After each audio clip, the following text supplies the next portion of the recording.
नमस्कार। कान्तिपुर समाचारमा आज संविधान 9 वर्षमा प्रवेश गर्दा पनि विभिन्न समुदायका असन्तुष्टि मेटिएनन्। संविधान दिवसका दिन कस्ता कस्ता व्यक्तिले पाए आम माफी। पढाउन छाडेर आन्दोलनमा होमिएका शिक्षकलाई कारबाही गर्ने काठमाडौँ महानगरका प्रमुखले दिए चेतावनी। काठमाडौँको रत्नपार्कदेखि भक्तपुरको सूर्यविनायकसम्मको सडकमा किन पोतियो रातो रङ, यस सम्बन्धी सामग्री पनि हामीसँग छ। भोलिदेखि सुरु हुने कांग्रेसको केन्द्रीय समिति बैठकका एजेन्डा के छन् अनि आसामका विभिन्न स्थानमा रोकिएका विदेशी पर्यटकलाई रामा रोशन प्रवेश गर्न प्रशासनले कसरी दियो अनुमति। देश बाहिरको प्रसङ्गमा राष्ट्रसङ्घीय महासभाको अपडेट र खेलकुदमा अन्डर 19 साफ च्याम्पियनसिप भोलिदेखि काठमाडौँमा। सुरु गरौँ आजका मुख्य समाचार। कार्यान्वयनको दायित्व बोकेका दलबाटै संविधानमाथि पटक पटक आक्रमण, स्वार्थ अनुकूल व्याख्या गर्ने प्रवृत्तिले कार्यान्वयनमा अडचन, सीमान्तकृत समुदायका गुनासा कायमै। विद्यालय नै बन्द गरेर देशभरका शिक्षक काठमाडौँका सडकमा, 50 लाख विद्यार्थीको पठन पाठन प्रभावित, शिक्षा विधेयकप्रति स्थानीय तहको समेत असन्तुष्टि।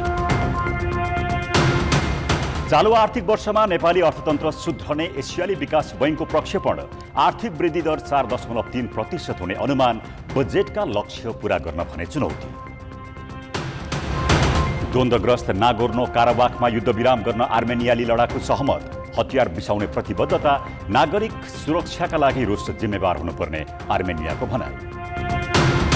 र 19औं एसियाली खेलकुद अन्तर्गत पुरुष भलिबलमा नेपालको यात्रा समाप्त, दोस्रो खेलमा इरानसँग सोझो सेटमा पराजित हुँदै प्रतियोगिताबाट बाहिरियो।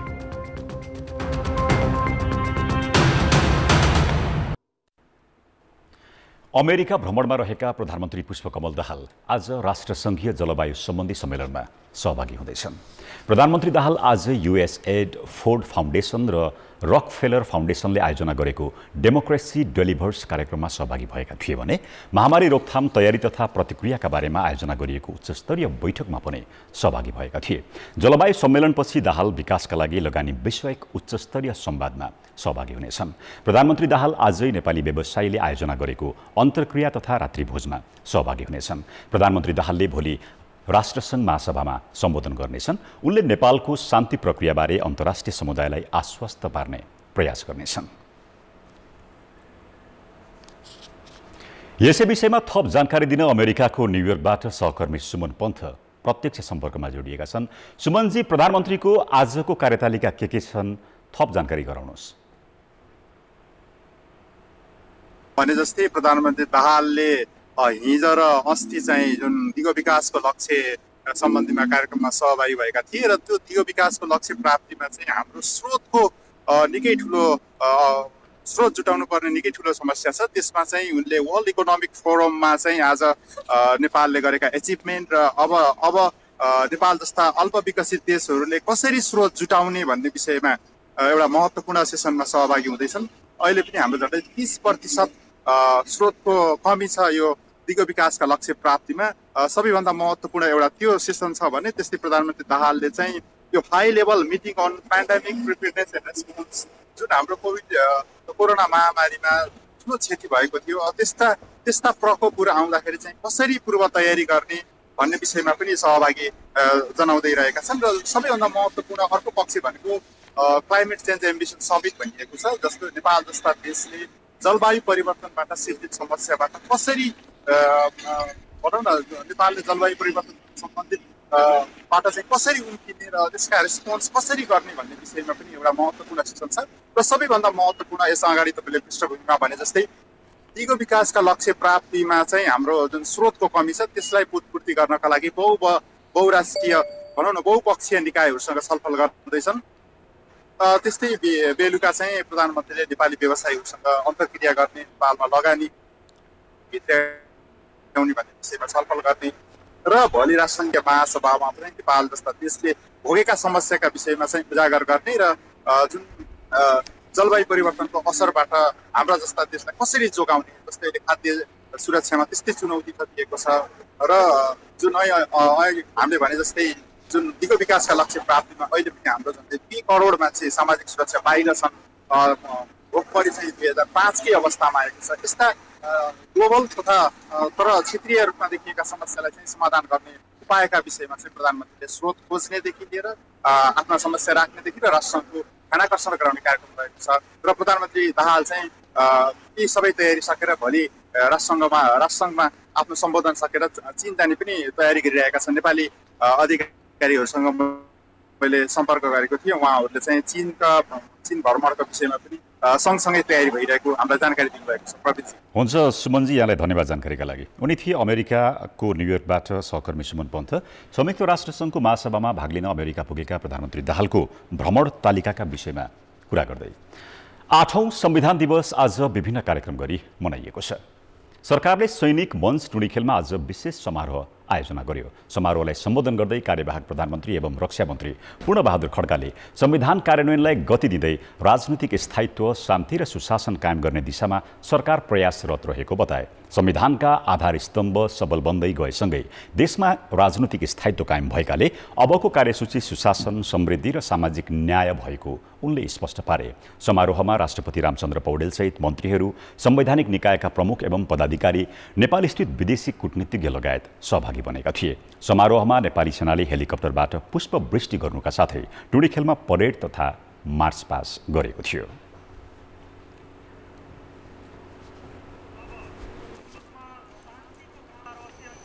राष्ट्रपति रामचन्द्र पौडेलले राज्यको चरित्र पुरानै अवस्थामा रहेको भन्दै पुनर्संरचना गर्नुपर्ने बताएका छन्। संविधान दिवसको अवसरमा आज शीतल निवासमा आयोजित कार्यक्रमलाई सम्बोधन गर्दै राष्ट्रपति पौडेलले जनताको भविष्य सुखद बनाउन राजनीतिक दलहरूले नै संविधानको रक्षा र राजनीतिक उपलब्धिलाई जोगाउनुपर्ने बताए।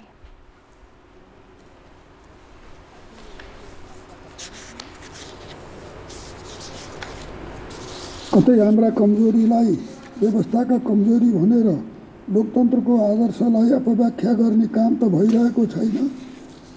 मलाई लाग्छ यसो हुनुमा निश्चय नै अनेक कारण छन्, तर हाम्रा कमजोरी पनि त्यसका कारण हुन्। अत त्यसलाई हाम्रो राजनीतिक निष्ठाले जित्नुपर्छ र लोकतन्त्रको पवित्रतालाई स्थापित गर्दै यसलाई अझ परिणाममुखी बनाउन आवश्यक छ। हाम्रो सुखद भविष्य प्राप्त गर्न हामीले राजनीतिक उपलब्धिहरूलाई जोगाउँदै र संविधानको रक्षा गर्दै राष्ट्रपति पौडेलले जनताबाट अनुमोदित संविधान सभाबाट निर्माण भएको लोकतान्त्रिक संविधानका व्यवस्थामाथि कहीँ कतैबाट प्रहार भए सचेत हुन सुझाव दिए। जनअनुमोदित संविधान सभाबाट निर्माण भएको लोकतान्त्रिक संविधानका व्यवस्थाहरूलाई निस्तेज पार्ने काम कतैबाट हुन नपाओस् भन्नेमा पनि हामी चनाखो हुनै पर्छ। यस्तो अवस्था किन र कसरी आउन सक्छ, यो प्रश्नमा हामी सबै जिम्मेवार हुनु आवश्यक ठान्छु। राष्ट्रपति पौडेलले शासकीय प्रणालीलाई राजनैतिक निष्ठाले जित्नुपर्ने र कामलाई परिणाममुखी बनाउनु पर्नेमा जोड दिए। नेपालको संविधानले आदिवासी जनजाति, दलित, महिला लगायतका सीमान्तकृत समुदायको अधिकार सुनिश्चित गरेको छ, तर संविधानले दिएका अधिकारको कार्यान्वयन भएको छैन। संविधानका विभिन्न छिद्रको प्रयोग गरेर अधिकार कुण्ठित बनाउने काम भएको ती समुदायको गुनासो छ। संविधानमा सीमान्तकृत समुदायका हक अधिकार सुनिश्चित छन्, तर समावेशी लोकतन्त्र सहितको संविधानको पूर्ण कार्यान्वयनमा दलहरू उदासीन हुँदा ती समुदायले अझै आफ्ना हक अधिकारको प्रत्याभूति गर्न पाएका छैनन्। जनता चाहिँ को जीवन स्तर उन्नति प्रगति र चाहिँ जीवन स्तर चाहिँ उकास्नको लागि चाहिँ राज्यले विशेष खालको ध्यान चाहिँ दिनुपर्थ्यो, तर त्यो नदिएको अवस्था छ। यो परिवर्तन नेताहरूको लागि नै, नेता बन्नेको लागि नै यो परिवर्तन बनेको छ, हामीहरूको जीवनमा केही छैन। संविधानले आफ्ना सबै संयन्त्रमा आरक्षणको नीति लिएको छ। सबै भाषा र संस्कृतिलाई संविधानले समानता कायम गरेको छ।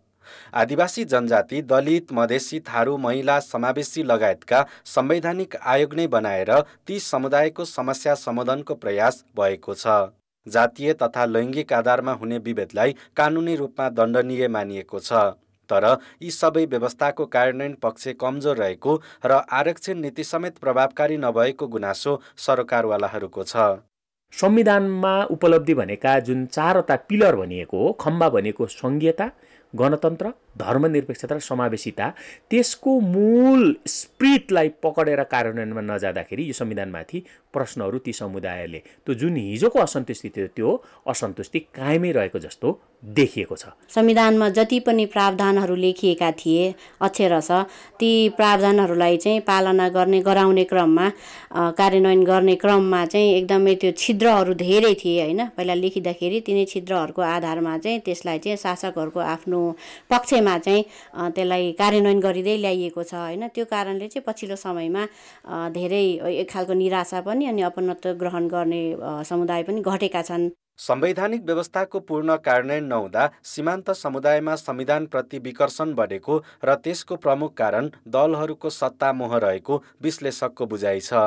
राजनीतिक दलहरूले सत्तालाई प्रधानता दिएको कारणले दल अथवा दलका नेताहरूको ध्यान बाँकी रहेको कामहरू जस्तो ऐन निर्माणदेखि लिएर संविधानको कार्यान्वयन पक्षमा बढी केन्द्रित हुनुपर्नेमा सत्ता निर्माण अनि पार्टीको सरकार गठबन्धनमा बढी ध्यान दिएको कारणले जे रफ्तारमा जे स्पिडमा संविधानको कार्यान्वयन पक्षलाई गर्नुपर्ने थियो त्यो हुन सकेन। सामाजिक न्याय सहितको समावेशी लोकतन्त्रको परिकल्पना संविधानले गरेको छ। संविधानको भावना अनुरूप यसलाई कार्यान्वयनमा लैजानु अहिलेको टटकारो आवश्यकता हो। कान्तिपुर समाचारका लागि जिल्ला सहकर्मीहरूको सहयोगमा क्यामेरामा सञ्जय लुइटेलका साथ अवतार राई, काठमाडौँ। नेपाली कांग्रेसका नेता कृष्ण प्रसाद सिटौलाले संविधान कार्यान्वयनमा राजनैतिक दलहरू नै जिम्मेवार नदेखिएको बताएका छन्। कान्तिपुर टेलिभिजनको साप्ताहिक कार्यक्रम टफ टकमा बोल्दै तत्कालीन संविधान मस्यौदा समितिका सभापति समेत रहेका सिटौलाले संविधानले 3 वर्षभित्र अनिवार्य बनाउनुपर्ने कानून समेत नबनाएर दलहरूले संसदलाई सत्ताका लागि मात्रै प्रयोग गरेको आरोप लगाएका हुन्। संहिताको पूर्ण कार्यान्वयन नै नगरी यसबारे बहस गर्नु गलत भएको उनको तर्क छ। संहिता बमोजिम प्रदेश सरकारलाई सरकार जस्तो बन्नै नदिने अनि संहिता ठिक भएन भन्ने त्यो त भएन नि। जनताका मौलिक अधिकारहरू कार्यान्वयन गर्ने दायित्व प्रचलन ल्याउने दायित्व त राज्यको हो नि त। 3 तहका सरकारहरूको दायित्व हो नि त। त्यसलाई सङ्घीय सरकारले परिभाषित गरेर त्यसको कार्य विभाजन गर्नु पर्दैन। जबसम्म यो गर्दैन सङ्घीय संसदले तबसम्म संविधान के मूल्याङ्कन गर्नुहुन्छ तपाईँले? जुन संविधान तपाईँ कार्यान्वयन गर्नु न अनि मूल्याङ्कन कसरी गर्नुहुन्छ तपाईँले संविधानको? सिटौलासँग संविधान कार्यान्वयनको अवस्था, दलहरूको शैली र पार्टी राजनीतिका विषयमा गरेको विस्तृत कुराकानी 9 बजे प्रसारण हुनेछ। महन्त ठाकुर नेतृत्वको लोकतान्त्रिक समाजवादी पार्टीले संविधान दिवसलाई कालो दिनका रूपमा मनाएको छ। काठमाडौँको बबरमहल स्थित पार्टी केन्द्रीय कार्यालयमा लोसपाले असोज 3 गतेलाई कालो दिनका रूपमा मनाएको हो। लोसपाले संविधानमा उत्पीडित नागरिकका हक अधिकार र मधेसका मुद्दा नसमेटिएको जनाएको छ। क्षेत्रको आधारमा, भाषाको आधारमा, संस्कृतिको आधारमा, धर्मको आधारमा, लैङ्गिक आधारमा र श्रमको आधारमा विभेद हुँदै आएको छ र त्यो विभेदको अन्त गर्ने, कसरी अन्त गर्ने? दुईटा कुरा फेरि त्यहाँ पूर्ण लोकतन्त्र र राज्यको पुनर्संरचनाद्वारा। लोसपाले संविधान संशोधन गर्न माग गर्दै तराईका विभिन्न जिल्लामा समेत प्रदर्शन गरेको छ। अब जनताको आवाज हामीले आज 7 प्रदेशमा सोधेका छौं। नयाँ संविधानको 8 वर्ष तपाईलाई कस्तो लाग्यो?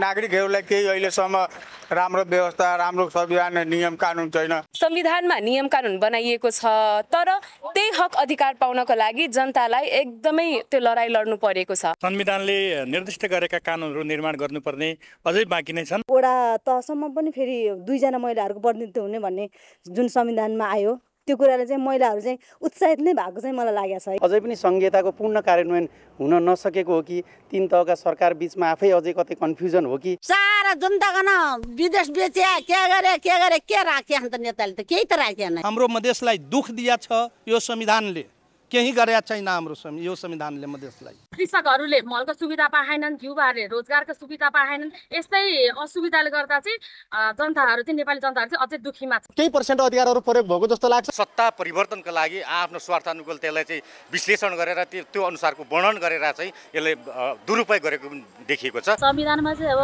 लेखेको त छ, तापनि अहिले लेखेको जति चाहिँ अहिले कुनै पनि अब पुरा भएको छैन। संविधान उत्कृष्ट बनेको छ, तर उत्कृष्ट भन्दै गर्दाखेरि अब हाम्रो कार्यान्वयन गर्ने पक्षहरू फितलो देखिन्छन्। यो संविधान चाहिँ के छ, पूर्ण रूपमा छैन। जब जब सरकार बनाउनु पर्छ भने मधेसी दलहरूलाई ललिपप खुवाएर चाहिँ सरकारमा लगिन्छ, तर मधेसप्रति दमन गरेर नै छोड्छ। संविधानले सबै वर्गको राम्रोसँग सन्तुष्ट गरिएको छैन, त्यही भएर 8 वर्ष नराम्रो मैले त्यस्तो हेरेँ। पावरको प्रयोग भइरहेको छ हाम्रो देशमा अहिले भने वास्तविक संविधान कार्यान्वयन भएको मैले चाहिँ त्यति पाएको छैन। ठुलालाई कानुन छैन, सानालाई कानुन भयो। पुँजीपतिले बनाएको संविधान हो, जहाँ चाहिँ धनी मान्छे झन् धनी भइरहेछन् र गरिब झनै गरिब भइरहेछन्। ठुलोलाई चयन र सानो ऐन जस्तो अवस्था आइरहेको छ। संविधानमा जुन कुरो लेखिएको छ त्यसलाई मूलत अक्षरशः चाहिँ पालना हुनुपर्ने।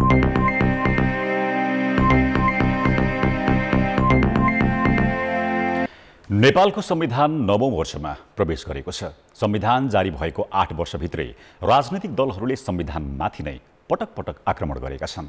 पूर्ण कार्यान्वयन हुन नपाउँदै थिलथिलो भएको संविधानको संरक्षण गर्ने मुख्य दायित्व बोकेका दलले अझै हुर्मत लिन छाडेका छैनन्। राजनैतिक दलहरूले अधिकतम सहमतिका आधारमा 2072 असोज 3 गते जारी गरेको संविधान 9 वर्षमा प्रवेश गरेको छ। तर पूर्ण कार्यान्वयन नहुँदै संविधानको दस्तावेज लेख्ने दलहरू नै संविधान उल्लङ्घन गरिरहेका छन्। संविधान मार्फत राजनीतिक स्थायित्व कायम गराउने अपेक्षा भइरहेका बेला तत्कालीन प्रधानमन्त्री केपी शर्मा ओलीले दुई पटक संसद विघटन गरेर संविधानको मर्ममा प्रहार गरे। उनले 2077 पुस र 2078 जेठमा गरेको संसदको विघटनलाई सर्वोच्च अदालतले बदर मात्र गरेको थिएन, संविधानको मर्म र भावनाको गतिलो पाठ समेत दलहरूलाई सिकाएको थियो। अहिले पनि संविधान बनाउँदाखेरि जो संलग्न थिए तिनै व्यक्तिहरू सत्तामा छन् हैन। ती सत्तामा भएका व्यक्तिहरूको पनि के देखियो भन्दाखेरि उहाँहरूले संविधानलाई कसरी राम्रो बनाउने अथवा संविधानलाई कसरी परिपालन गर्ने भन्दाखेरि पनि उहाँहरूको के देखियो, आफ्नो सत्ता जोगाउने र सत्तामा कसरी पुग्ने भन्ने मात्र देखियो। तपाईँले देखिहाल्नुभयो संसद विघटनका कुराहरू हैन। त्यसै गरी अहिले भर्खरै तपाईँले हेर्नुभयो भने यो कोशी प्रदेशको पनि देखिहाल्नुभयो। कहीँ पनि केही छैन कि खालि के छ सत्तामा कसरी टिकिराखौँ भन्ने मात्र एउटा ध्येय रह्यो हैन। सर्वोच्च अदालतले गरेको आदेशको व्यवस्था गर्न राजनीतिक दलहरूले अझै छाडेका छैनन्। संविधान रक्षाका लागि भन्दै नेपाली कांग्रेस नेतृत्वको सत्ता गठबन्धनले पनि आफू अनुकूल व्याख्या गरेर संविधानको हुर्मत लिने काम गर्यो। कोशी प्रदेश सरकार गठनमा कांग्रेस, माओवादी केन्द्र, जनता समाजवादी पार्टी, नेकपा एकीकृत समाजवादीले संविधानको ठाडै उल्लङ्घन गरेपछि त्यसलाई सर्वोच्चले नै सच्याउनु पर्ने अवस्था आयो। यसले पनि दलहरूको स्वार्थमा संविधानको व्याख्या र आक्रमण जारी रहेको पुष्टि हुन्छ। अध्यादेश राज चलाएको थिएन होइन, त्यही सिक्को त्यहाँ कोशी प्रदेशमा गरेको त्यो केन्द्रमा सङ्घमा भएको फोहोरी खेलको त्यहाँ त्यो एक्सप्रेसन हुन्थ्यो। यहाँ शुद्ध भइदिएको त्यहाँ त हुँदैन थियो नि। त्यो उनीहरूले सिके। हामी त 7वटा छौँ। पहिलो त हाम्रो हेड त सिंहदरबार हो, तिनै त्यस्तो हुन्छ। त्यो हेर्नुहोस्, तिनै तपाईँको कति उभ्यान त्यो दुईचोटि संसद विघटन गरिसकेपछि अनि एकजना प्रधानमन्त्री ब्याकडोरबाट छिरे नि, त्यो शेरबहादुर देउवाको ताकेको शेरबहादुर त ढोकैबाट गएको थिए, अर्को पछाडिबाट छिरे। त्यहाँ छिर्दाखेरि नक्कली फोर्जी त्यहाँ नक्कली थिएन, राष्ट्रपतिले झुक्याएको थिएन त्यहाँ। अनि त्यो त सिक्नै भएन। संविधानमा भएको संवैधानिक परिषद सम्बन्धी व्यवस्थाको अपव्याख्या गरेर कानुन नै संशोधन गरी अध्यादेश जारी गर्नेदेखि राज्य सञ्चालनका जिम्मेवार तहलाई समावेशी बनाउनुको सट्टा बहानाबाजी गरेर आफ्नो भर्ती केन्द्र बनाउने काम पनि दलहरूले यसबीचमा गरे। यति मात्र नभएर संसदले बनाएको नागरिकता सम्बन्धी कानुनलाई तत्कालीन राष्ट्रपति विद्यादेवी भण्डारीले प्रमाणीकरण नगरेर संवैधानिक व्यवस्थाको उल्लङ्घन गरिन्। संविधान रक्षकको यी कार्यले पनि संविधान मिच्नेहरूलाई बल पुगेको छ। यो संविधानमा अहिले संसारभरिका लोकतान्त्रिक मूल्य र मान्यताहरू यसमा व्यवस्थित गरिएका छन्। अब यसलाई हामीले ठिक ढङ्गले यदि सञ्चालन गरेनौँ, ठिक ढङ्गले कार्यान्वयन गरेनौँ भने त्यसको दोष त संविधानलाई दिनु भएन नि। संविधान निर्माणमा मुख्य भूमिका निर्वाह गरेर जिम्मेवारीमा पुगेका प्रमुख दलहरू संविधानको पूर्ण कार्यान्वयनमा लाग्नुभन्दा आआफ्नो कमी कमजोरी ढाकछोप गर्न उद्यत देखिन्छन्। अर्कालाई दोषी करार गरेर आफू चोखो देखिने नियत दलहरूमा प्रष्ट देखिन्छ। संविधान जारी हुँदा नै विवाद रहित बन्न नसकेको संविधानलाई दलहरूको आरोप प्रत्यारोपले थप अप्ठ्यारोमा पारेको छ। संविधान जारी गर्ने बेलामा चाहिँ जुन ढङ्गले सरकार कसले बनाउने, प्रधानमन्त्री को हुने, राष्ट्रपति को हुने, दलहरू मिलेरै जाने समझदारी थियो। तर असोज 3 गते संविधान जारी भएदेखि 4 गतेदेखि नै त्यो विषय चाहिँ उल्लङ्घन भयो र दलहरू दुईटा कित्तामा उभिने स्थिति भयो। अहिले दलहरू बीचको सम्बन्ध भनेको एक किसिमले निषेधको तहसम्म छ। यसले पनि संविधान कार्यान्वयनलाई चाहिँ प्रभाव पारेको छ भन्ने मलाई लाग्छ। स्वस्थ राजनीतिक प्रतिस्पर्धाको बीचमा पनि संविधानका मुख्य विषयहरू कार्यान्वयनका लागि चाहिँ दलहरूको बीचमा अन्डरस्ट्यान्डिङ हुन सक्थ्यो, हुनु पर्थ्यो। त्यो नहुँदाखेरि पनि यो कार्यान्वयन चाहिँ प्रभावित भएको छ भन्ने मलाई लाग्छ। संविधानमा कुनै समस्या नै नभएका भने होइनन्। संविधान जारी गर्ने बेलामै केही राजनीतिक दल र समूहको असन्तुष्टि छँदै थियो। असन्तुष्टिलाई सम्बोधन गर्नुपर्ने दायित्व लिएका दलहरूले अहिले नागरिकका तर्फबाट आएका आवाजमा समेत गम्भीर छैनन्। संविधानमा कहाँ समस्या हो त्यो नसुल्झाउने तर विधिको उल्लङ्घन गर्दै संविधान विपरीत चल्ने परिपाटी घातक देखिन्छ। कान्तिपुर समाचारका लागि क्यामेरामा श्याम श्रेष्ठका साथ दीपक आचार्य, काठमाडौँ। ब्रेकपछि पुनः स्वागत छ। विद्यालय शिक्षा सम्बन्धी विधेयकका केही प्रावधानप्रति असन्तुष्टि जनाउँदै सामुदायिक विद्यालयका शिक्षकहरू विद्यालय नै बन्द गरेर आन्दोलनमा उत्रिएका छन्। विधेयकप्रति स्थानीय तहको समेत असहमति छ। सरकारले भने वार्तामा आउन आग्रह गर्दा पनि शिक्षकहरूले अटेरी गरेको भन्दै असन्तुष्टि जनाएको छ। देशभरका बाल विकास केन्द्रदेखि कक्षा 12सम्म पढाइ हुने 35,000 विद्यालयमा 3 लाख भन्दा बढी शिक्षक कर्मचारी कार्यरत छन्। शिक्षा विधेयक प्रति विरोध जनाउन उनीहरू विद्यालय नै बन्द गरेर काठमाडौँ हिँड्दा 50 लाख भन्दा बढी विद्यार्थीको पठन पाठन ठप्प भएको छ। छिट्टै इक्जाम आउँदैछन्, वार्षिक इक्जामहरू, अर्धवार्षिक इक्जामहरू। ती इक्जामहरूलाई यसले धेरै अप्ठ्यारो पार्ने अवस्था छ र उहाँहरू कति दिन हो यो आन्दोलन भन्ने कुराको कुनै ग्यारेन्टी छैन। हामी चिन्तित छौँ। हामी पछि हाम्रो विधा कट्टा गरेर भए पनि बच्चाहरूको पठन पाठनलाई पूर्ति गर्नेछौँ। अर्को व्यक्तिलाई मन नपरे उसलाई निकाल्ने त्यो हुने भएकोले स्थानीय तहलाई शिक्षकको सबै सम्पूर्ण अधिकार दिनुहुन्न भन्ने हाम्रो माग। पेशागत हक हितको प्रतिकूल हुने गरी शिक्षा विधेयक ल्याइएको भन्दै नेपाल शिक्षक महासङ्घको आह्वानमा शिक्षक कर्मचारीहरू आन्दोलित भएका हुन्। शिक्षकको सरुवा बरुवा नियुक्ति लगायतको अधिकार स्थानीय तहमा रहने र संविधानले सुनिश्चित गरेको ट्रेड युनियन अधिकार समेत खोसिने गरी विधेयक ल्याइएको प्रति उनीहरूको आपत्ति छ। यतिखेर स्थायी अस्थायी करार, राहत, साबिक उच्च मावि, बाल कक्षा शिक्षक, विशेष अनुदान, प्राविधिक धार लगायतका शिक्षक आन्दोलनमा उत्रिएका छन्। ट्रेड युनियन अधिकार, स्थानीय तहमा चाहिँ हामीलाई चाहिँ बर्खास्त कारबाही, ग्रेड रोगका, तलब रोगका, बढुवा रोगका जस्ता कुराहरू त्यो चाहिँ प्रदेश शिक्षा निर्देशनालयको चाहिँ प्रदेश प्रमुखको मातहतमा हुने गरिकन शिक्षक सेवा आयोगको चाहिँ सिफारिसमा यी काम कारबाहीहरू भएनन् भने शिक्षा विधेयकको विरोधमा राष्ट्रिय परीक्षा बोर्डका कर्मचारीहरू पनि आन्दोलित छन्। विद्यालयका शिक्षक कर्मचारी बाहेक शिक्षा विधेयक प्रति स्थानीय तह समेत असन्तुष्ट छन्। गाउँपालिका महासङ्घ र नगरपालिका सङ्घले संयुक्त विज्ञप्ति जारी गरी खारेज भइसकेको शिक्षा कार्यालय र शिक्षा विभाग लगायतका संरचना पुनः बिउताउन खोजिएकोमा आपत्ति जनाएका छन्। प्रधानाध्यापक छनौटमा पनि शिक्षा कार्यालयबाट गर्न खोज्नु संविधान विपरीत भएको उनीहरूको भनाइ छ।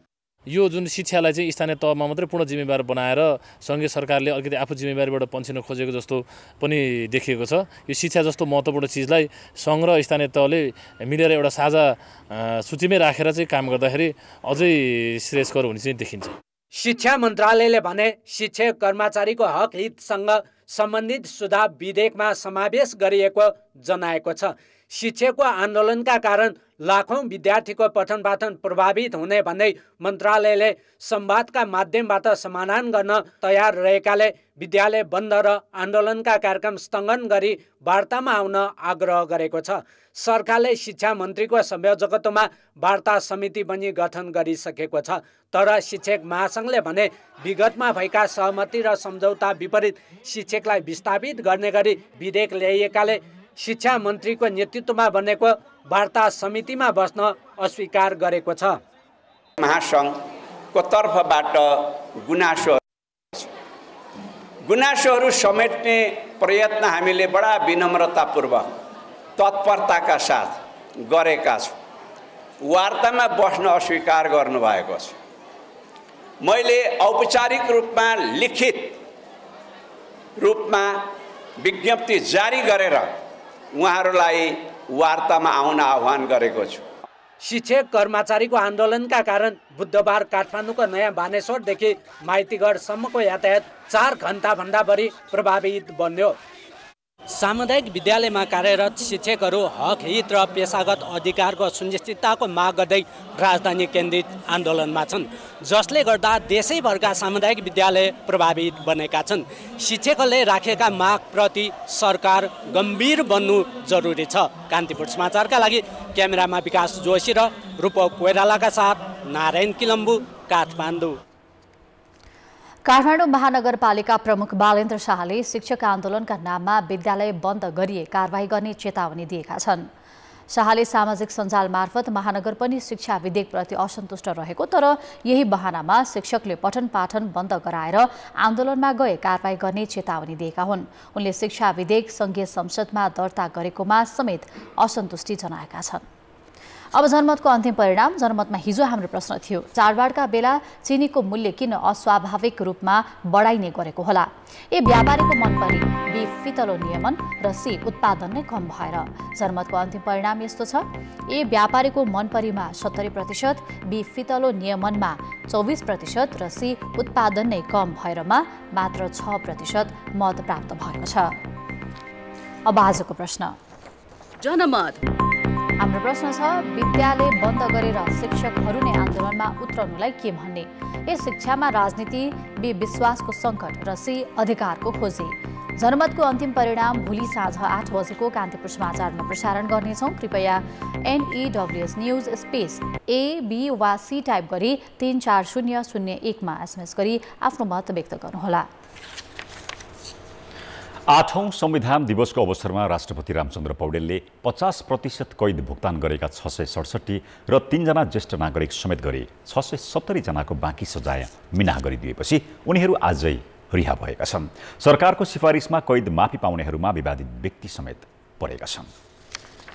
कैलालीको टिकापुरमा 2072 सालमा भएको हिंसात्मक घटनाको मुद्दामा सजाय भोगिरहेका 4 जना कैदमुक्त भएका छन्। राष्ट्रपति पौडेलले कैद मिनाहा गरिदिएपछि टिकापुर नगरपालिकाका वीरबहादुर चौधरी, जानकी गाउँपालिकाका हरिनारायण चौधरी र प्रदीप चौधरी रिहा भएका छन्। उनीहरू टिकापुर घटनामा अदालतबाट दोषी ठहर भई 8 वर्षदेखि कैलाली कारागारमा कैद भएका थिए। सोही घटनामा संलग्न भई पोखरास्थित बाल सुधार गृहमा रहेका श्रवण चौधरीलाई पनि आजै रिहा गरिएको छ। यसैगरी झापा कारागारमा 18 जनाले बाँकी सजाय माफी पाएका छन्। महोत्तरीको जलेश्वर कारागारमा रहेका 13 जना पनि आजै कैदमुक्त भएका छन्। यस्तै रामेछाप कारागारमा कैद भुक्तान गरिरहेका 3 जनाको बाँकी कैद मिनाहा गरिएको छ। चोरी तथा कुटपिट मुद्दामा जेल परेका उनीहरूको 50% कैद भुक्तान गरी असल चालचलन देखिएकाले बाँकी कैद सजाय माफी गरिएको हो। भ्रष्टाचार, तस्करी, जहाज अपहरण, एसिड प्रहार, डकैती, नियोजित हत्यामा संलग्नलाई भने माफी मिनाहा गर्न नमिल्ने कानुनी व्यवस्था छ। तर कैद भुक्तान नै नगरेका र सुधार नै नभएका जघन्य अपराधीलाई समेत राजनीतिक प्रभाव र दबावमा छाड्न खोज्ने प्रवृत्तिमा उलाएको पूर्व प्रशासक बताउँछन्। हैन, जघन्य अपराधहरू, जेनोसाइड भन्न, जाति हत्याहरू, सामूहिक बलात्कार, सामूहिक हत्याहरू, यस्ता चिजहरूलाई पनि हामीले माफी दिन लाग्यो भने अघि नै पनि फेरि मैले दोहोऱ्याएर भन्छु, यसले समाजमा जनहीनता बढ्छ, दण्डहीनता बढ्छ र यो अराजकतातिर जान्छ। यसपटक सरकारले सिफारिस गरेका 34 जनाको सजाय माफी दिन भने राष्ट्रपतिले अस्वीकार गरिदिएका छन्। तीमध्ये कर्तव्य ज्यानमा दोषी ठहर भएका 23 जना छन्। नेपाली कांग्रेसको भोलि सुरु हुने केन्द्रीय समिति बैठकमा सरकारको समीक्षादेखि मङ्सिरमा हुने महासमिति बैठकका एजेन्डाबारे छलफल हुने भएको छ। पार्टी कार्यालय सानेपामा बस्ने बैठकमा पार्टीबाट सरकारका सहभागी मन्त्रीले गरेका कामको समेत समीक्षा हुनेछ। नेता शेखर कोइराला समूहले जनताको अपेक्षा अनुसार सरकारले काम गर्न नसकेको भन्दै आफ्नै पार्टीबाट बनेका मन्त्रीको समेत खरो आलोचना गर्ने रणनीति बनाएको छ। कोइराला समूहले सभापति शेरबहादुर देउबा पार्टीको विधान विपरीत एकलौटी चल्न खोजेको भन्दै आलोचना गर्ने तयारी गरेको छ। आजै नेता कोइराला र उपसभापति धनराज गुरुङले सभापति देउबालाई भेटेर पार्टीमा एकलौटी अघि नबढ्न चेतावनी दिएका छन्। यसैबीच कांग्रेसले सञ्चालन गरेको बीपी साहित्य महोत्सव आज सकिएको छ। 14 किलोमिटर दूरी 45 मिनेटमै पार गर्ने लक्ष्यसहित सरकारले रत्न पार्क सूर्य विनायक द्रुत बस सेवा सञ्चालनमा ल्याएको छ। बिहान 2 र साँझ 2 गरी 4 घण्टा सञ्चालन गरिने बसका लागि सडकमा छुट्टै लेन व्यवस्था गरिएको छ भने 19 स्टेसन तोकिएको छ। कार्यालय समयमा हुने जामलाई ध्यानमा राखेर सुरु गरिएको यो सेवा कतिको दिगो होला त? यो द्रुत बसले रत्नपार्कदेखि सूर्य विनायक मात्र 45 मिनेटमा पुर्याउनेछ। यसअघि ट्राफिक जाममा करिब 2 घण्टा लाग्ने अवस्थामा अहिले भने यो सेवा मार्फत नागरिकले सहजै समयमै आफ्नो गन्तव्य पुग्नेछन्। मलाई एकदमै धेरै सहज लागेको छ। पहिला अब जाममा पर्थ्यौँ हामी, अब धेरै ठाउँमा रोक्दै ल्याउँथ्यौँ नि त। मान्छेको दैनिक चाहिँ यातायात आवाजातमा अहिले सहज हुनेछ भन्ने विश्वास लिएको छु। ट्र्याक छुट्टै अब यो चल्ने बसहरू चाहिँ छुट्टै ट्र्याक बनाइदियो भने चाहिँ सहज हुन्छ। त्यसो त सरकारले प्राविधिक रूपमा सम्पन्न गर्नुपर्ने काम सम्पन्न नगरी नै द्रुत बस सेवा सञ्चालनमा ल्याएको छ। सडक मार्ग गर्नेदेखि ट्राफिक व्यवस्थापनका कामहरू बाँकी नै छन्, तर सरकारले हतारमै द्रुत बस सेवा सञ्चालनमा ल्यायो। सबै कुराको चाहिँ एउटा हिसाब किताब गरेर काम गर्दै जाँदा कतिपय कामहरू अलिअलि बाँकी छन्, तर चाहिँ आम रूपमा यो काम सकिएको छ। अब भोलिदेखि व्यावसायिक रूपमै यो चाहिँ सेवा सुरु हुन्छ। हामीलाई सहयोग गरिदिनु पर्यो, हेल्प गरिदिनु पर्यो। हामी सकारात्मक ढङ्गबाट यस्ता काममा यो काठमाडौँ के भन्छ रत्न पार्क र सूर्य विनायक नभइकन रत्न पार्क केन्द्रित भएका सबै रुटमा नि यो अभियान हामी चलाउँछौँ।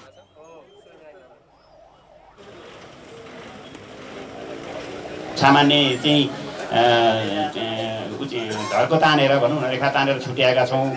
त्यसले मात्रै त्यो लेन कन्ट्रोल हुन्छ कि हुँदैन, हाम्रो व्यवहारहरू कन्ट्रोल गर्न सक्छौँ कि सक्दैनौँ, त्यो एउटा ठुलो च्यालेन्ज छ। अरू सवारी साधनलाई गर्ने कारबाही के हो, यो डेडिकेटेड लेनमा चल्ने सवारी साधनले पनि कुनै त्यस्ता ट्राफिक भायोलेसन गरेको अवस्थामा त्यो कारबाही हुनेछ। बढ्दो ट्राफिक व्यवस्थापन चुनौतीले नागरिकहरूलाई काठमाडौँ उपत्यकामा झन चुनौती थपिरहेको बेला सरकारले द्रुत बस सेवा सञ्चालनमा ल्याएर केही भए पनि राहत दिने सोच बनाएको छ।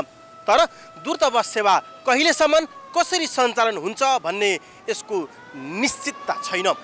यसअघि पनि सरकारले रात्रि बस लगायतका सेवाहरू सञ्चालनमा नल्याएका होइनन्, तर ती सबै योजनाहरू अहिले अलपत्र छन्। द्रुत बस सेवा पनि त्यस्तै हुने त होइन भन्ने शङ्काको घेरामा भने परेको छ।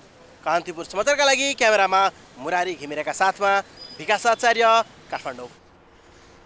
बिन्दु सुवेदीको युरोप यात्राका संस्मरण पुस्तक आज विमोचन गरिएको छ। काठमाडौँको शिल्पी थिएटरमा प्राध्यापक अञ्जना अवस्थी भट्टराईले युरोप यात्रा संस्मरणको विमोचन गरेकी हुन्। पुस्तकमा सन् 2018मा 2 महिना गरेको युरोप भ्रमणका बारेमा लेखिएका नियात्रा समावेश गरिएको छ। युरोपका 6 देशमा गरेको भ्रमण, त्यहाँको संस्कृति, जीवनशैलीलाई पुस्तकमा समेटिएको छ। अर्थ र विकास। एसियाली विकास बैंक एडिबीले चालु आर्थिक वर्ष 2080-81मा नेपाली अर्थतन्त्रमा सुधार हुने प्रक्षेपण गरेको छ।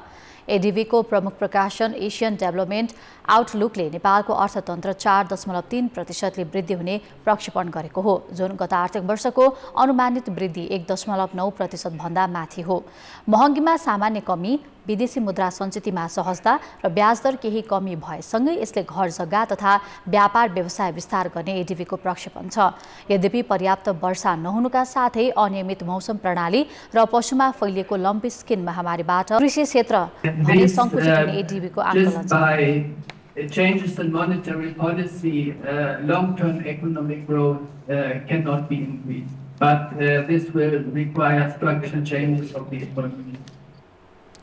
अन्तर्राष्ट्रिय बजारमा कच्चा तेलको मूल्यवृद्धिमा आएको रुकावट तथा नेपालले मुख्य आयात गर्ने मुलुक भारतमा महँगी नियन्त्रणमा आएसँगै नेपालको महँगीमा पनि कमी आउने एडिबीले जनाएको छ।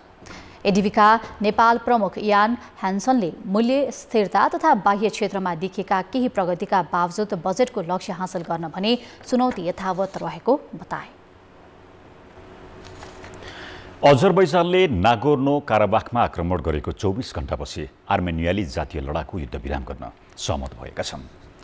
पूर्ण निशस्त्रीकरण गर्ने रुसी प्रस्तावमा सहमति भएको हो। नागोर्नो काराबाखले अजरबैजानी भूभागको अन्तर्राष्ट्रिय मान्यता पाएको छ। त्यहाँ 1,20,000 आर्मेनियाली मूलका मानिस बसोबास गर्दछन्। सोही स्थानमा अजरबैजानको सेनाले सैन्य कारबाही गरेको हो। युद्धविराम प्रस्ताव अनुसार काराबाख सुरक्षा बलले पूर्ण रूपमा हतियार बिसाउने प्रतिबद्धता जनाएको बीबीसीले उल्लेख गरेको छ। आर्मेनियाका प्रधानमन्त्री निकोल पासुन्यानले युद्धविराममा आफ्नो सरकार संलग्न नरहेको स्पष्ट पार्दै रुसी शान्ति टोली नै स्थानीय जनताको सुरक्षाका लागि जिम्मेवार रहने बताएका छन्। उनले काराबाखमा जातीय सफायाका लागि अजरबैजान जिम्मेवार रहेको आरोप लगाएका छन्। यता काराबाख अधिकारीहरूले स्थानीय बासिन्दालाई सहर नछाड्न अपिल गरेका छन्। अजरबैजानको कारबाहीपछि 2000 नागरिकलाई सुरक्षित स्थानतर्फ पठाइएको रुसी शान्ति टोलीले जनाएको छ। खेलकुद समाचार। नमस्कार, कान्तिपुर खेलकुद समाचारमा स्वागत छ। लगातार दोस्रो हार बेहोर्दै नेपाली राष्ट्रिय पुरुष भलिबल टिम 19औं एसियाली खेलकुद प्रतियोगिताबाट बाहिरिएको छ। नेपाल समूह बी को आफ्नो दोस्रो खेलमा आज शक्तिशाली राष्ट्र इरानसँग सोझो सेटमा पराजित भएको हो। चाइना टेक्सटाइल कभर्ड हलमा नेपालले पहिलो सेट सहजै 9-25 ले गुमाएको थियो। एसियाडको पछिल्ला 2 संस्करणमा स्वर्ण जितेको इरान विरुद्ध बाँकी 2 सेटमा नेपालले केही सुधारिएको प्रदर्शन गर्यो। दोस्रो सेटमा नेपालले 2 पटक अग्रता लिएको थियो, तर इरानले 25-15 ले आफ्नो पक्षमा पार्यो। तेस्रो सेटमा इरान 25-13 ले विजयी भएपछि जारी एसियाडमा पुरुष भलिबलमा नेपालको चुनौती समाप्त भएको छ। नेपाल आफ्नो पहिलो खेलमा हिजो बहराइनसँग 4 सेटमा पराजित भएको थियो। यो पटक वरीयता निर्धारणका लागि थप खेल नहुने भएपछि दुवै खेल हारेको नेपाल घर फर्कनेछ। राष्ट्रिय महिला भलिबल टिमले पनि एसियाडमा डेब्यू गर्दैछ। नेपाल समूह सीमा छ। यो समूहमा भियतनाम र दक्षिण कोरिया छन्। नेपालले भियतनामसँग असोज 13 गते र कोरियासँग असोज 15 गते प्रतिस्पर्धा गर्नेछ। अन्डर-19 साफ च्याम्पियनसिप भोलिदेखि काठमाडौँमा सुरु हुँदैछ। दशरथ रङ्गशालामा हुने प्रतियोगितामा घरेलु टोली नेपालले उपाधिको लक्ष्य राख्दा साबिक विजेता भारतले आफूलाई सबैभन्दा बलियो दावेदार भएको प्रतिक्रिया दिएको छ। ललितपुरको सातोबाटो स्थित एन्फा कम्प्लेक्समा आज भएको प्री म्याच कन्फरेन्समा नेपालका कप्तान जियारत शेखले छोटो तयारीका बावजुद टिम लयमा रहेको बताए। समूह एमा रहेको नेपालले आफ्नो पहिलो खेलमा भोलि पाकिस्तानसँग प्रतिस्पर्धा गर्नेछ। पाकिस्तानी टोली आजै मात्र काठमाडौँ आइपुगेको हो। पाकिस्तान पहिलो पटक यो प्रतियोगितामा सहभागिता जनाउँदैछ। हाम्रो प्रिपरेसन भनेपछि सबै राम्रो भएको छ। सानो समयमै एकदम धेरै राम्रो भइरहेछ। आशा छ भोलिको रिजल्ट राम्रो हुनेछ। यसअघि अन्डर-20 र अन्डर-18 फर्म्याटमा भएका प्रतियोगितामा नेपाल र भारत समान 2-2 पटक च्याम्पियन बनेका छन्। नेपालले सन् 2015 मा घरेलु मैदानमा भएको पहिलो संस्करण र 2017 मा उपाधि जितेको थियो। लास्ट टाइम त्यो हामीले त्यो साफ च्याम्पियनसिप हुँदाखेरि म एसिस्टेन्ट कोच थिएँ हैन। मलाई लाग्छ अब यसपालि पनि एउटा आफ्नै होम ग्राउन्डमा हुँदाखेरि होस्टमा हुँदाखेरि मैले कोचिङ गर्ने चान्स पाएको छु। अनि जस्तो अहिले खेलाडीहरूको जुन मोटिभेट जुन भएको छ, खेलाडीहरूलाई कन्फिडेन्स लेभलहरू बढिरहेछ हैन। भारत पछिल्ला 2 संस्करणको विजेता हो। दुवै पटक नेपाल फाइनल पुग्न नसक्दा बङ्गलादेश उपविजेता बनेको थियो। पछिल्लो समय भारतले साउदी अरेबियासँग 2 अभ्यास खेल खेलेको थियो। यो पटक पनि सहभागी 6 टिममध्ये आफू बलियो दावेदार भएको भारतको भनाइ छ।